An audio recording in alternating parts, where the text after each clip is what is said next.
because we need to change the reflexive attitude of people from, you know, oh, this looks real, therefore it must be real, to where's the credential, where's the point of contact.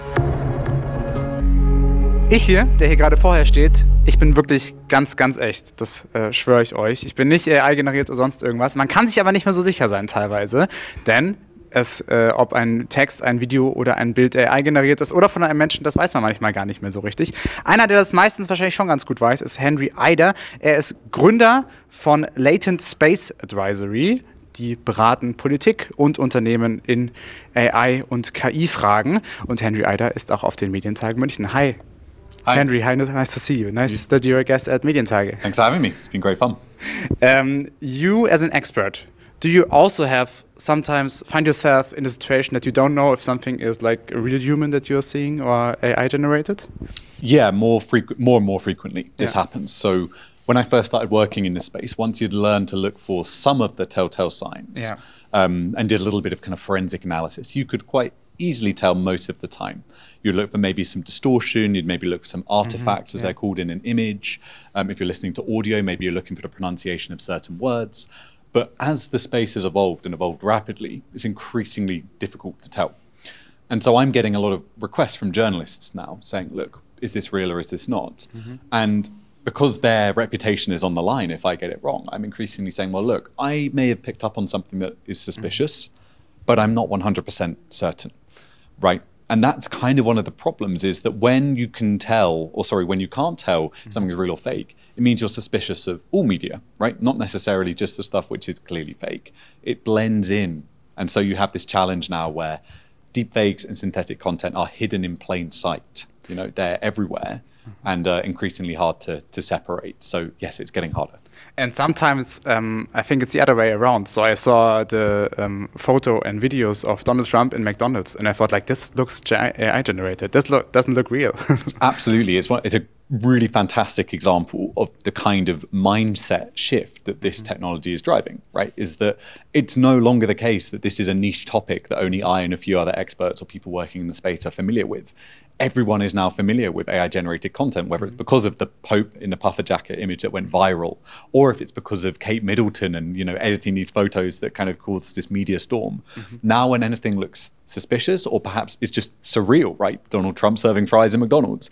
People's instinct in some cases is to say, oh, that can't be real, that must be AI-generated. Which can be, in this context, kind of a bit, you know, funny. It can be kind of turned into a bit of a meme. But in many other contexts, it's used to undermine trusted reporting. It means that we have a kind of omni-skepticism. We're skeptical about everything. And the challenge is, if we're skeptical about media, but we don't have the means to get to the truth, we don't have a means to discern what is real and what is not, then we're just kind of left at this impasse, right? We're left at this point where we have to kind of shrug our shoulders and say, well, I can't tell, and no one else can either.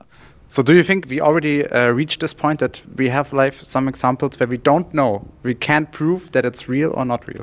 So it depends what your burden of proof is. So what degree of certainty you want, right?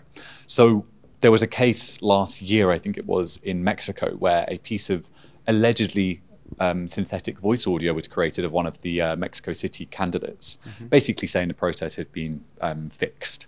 And the BBC did a report on this. They went to some experts, including myself, another one called Hani Farid, who's like the leading expert on digital forensics, and also to arrange a different company to develop detection tools to try and detect AI-generated voice.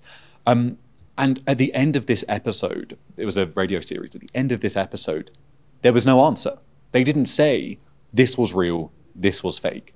They said, these detection systems all have given different results, and the experts themselves are not in a position to say confidently with 100% certainty, definitely that's fake. So we are starting to see more and more cases like this. There are many as well that are clearly provable as fake, and you can point to in different forensic records, you know, maybe an inconsistency here or some kind of artifact there, but that's the future we're moving towards. Again, in my keynote just now, one of the points I really tried to emphasize was we may see this moving very quickly and get caught up in this moment, but 50 years down the line, where are things going to be, right? So we need to be preparing for that future right now, not just looking at the current state of the art and going, okay, well, sometimes we get it wrong, but mostly we're right. And how do we do that? So what's like the things that we can still rely on? Well, as media? In the digital media space, it's really challenging because, you know, again, as I said in my keynote, when anything can be faked, anything could be fake, right? So we are reaching a point where for audiovisual content, parity really has been reached in many mediums with voice. So some studies that have recently came out have shown that most of the time people can't tell a synthetic voice from a real voice of the same person. It's basically a coin flip. And the same with images increasingly becoming more realistic, particularly when you think about the way that most people consume this kind of media, right? It's on TikTok, it's on social media, it's scrolling, it's not necessarily poring over this with, a real close eye. Yeah. So what we can do about it is, well, we can try and develop detection tools. They're mixed in their results. Often it's hard to know if your system has been broken or compromised, right? Because it will give a false positive or a false negative. Yeah, you don't know that. You can't correct the system. Exactly. You don't have a detection system for the detection system. Yeah, exactly. It goes on. Exactly. So some of these models are getting relatively high levels of accuracy relative to the standard of the market, but that's 90%. And if you think about the amount of videos and images uploaded onto Instagram and TikTok every day, that's not great that 1 in 10 could be flagged as real or fake. So there's a challenge there with interpretation and helping the public understand what these tools can and cannot do. They have a role to play, but it's not the best answer in my opinion.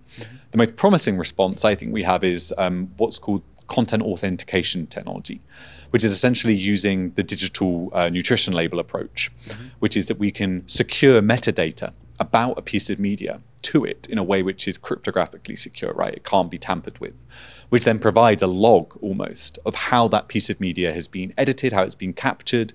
Maybe it was captured on a DSLR, then it was edited in Photoshop, then there was some filters added on in Apple's preview editor, for example. So it just gives you this kind of sense of how a piece of media has come into being. And that's really important to me because we need to change the reflexive attitude of people from, oh, this looks real, therefore it must be real, to where's the credential, where's the point of contact. So that's the best approach we have in my mind, but it's not a silver bullet. None of these approaches in and of themselves are going to fundamentally tackle the entirety of this problem. So there's no one solution for the whole problem? No, certainly not. This is the media perspective of it, and there's also the political perspective. So so far the technological process has been before the regulations and stuff. And do we have an opportunity, or would this be good if we can get as politicians or politics can get before the development? Is this possible? No, right?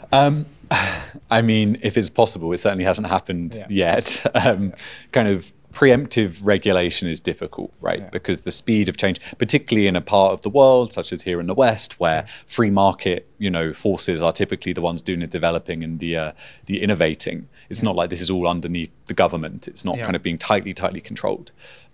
So in that respect, it's going to be very, very hard to kind of preempt all of this. Having said that, deepfakes emerged in late 2017, and I've been working with governments around these issues for some time. And now the world that we're in is much different, but it's also the same, which is some of the issues that were problematic then have just become bigger problems than they were then, but they're still fundamentally the same problem.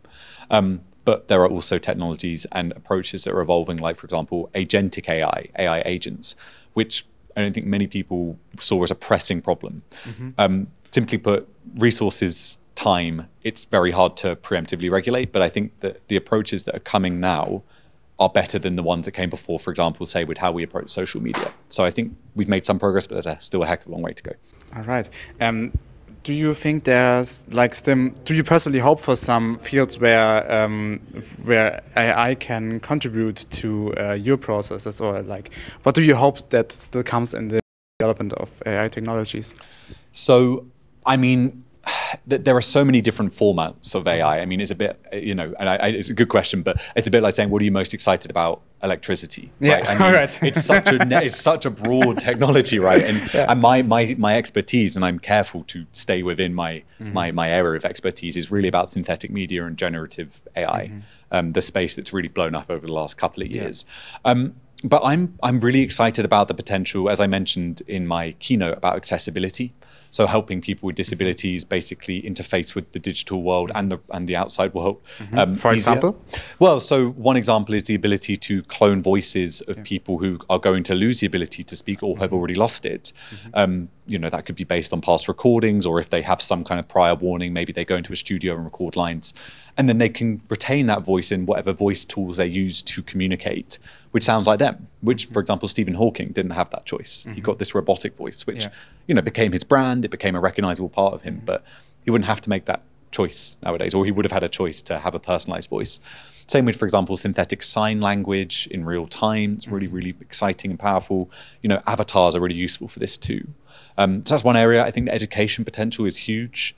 It's a double-edged sword, as we've seen with kind of cheating in schools and people using this in a way that means that they're not perhaps engaging with kind of educational processes as critically. But I still think the ability to have essentially a digital Aristotle, kind of like your own tutor, which you can access, which is maybe tailored to you, which understands what you struggle with, can help you with, interrogating ideas, can help you with drafting essays, can help you with basically navigating that world. I think it's really exciting. And it's important to remember that, okay, we might be worried about kids using this in school to cheat right now in the West, but there are places in the world where having access to that quality of education, that quality of input in your education could be huge. So those are two areas I'm quite excited about. And also, here we are, Media Day, it's important to mention the creative aspects. As much as there is a lot of controversy around artists being replaced, their data being used to train these models, which I don't agree with, I still think that there are some amazing artists out there who are experimenting with AI as a co-creator, as a kind of a partner. And I think there's some really cool stuff going on there. So it's a new tool and has some great uses as well as some not so great uses. Thank you. Thank you. Danke.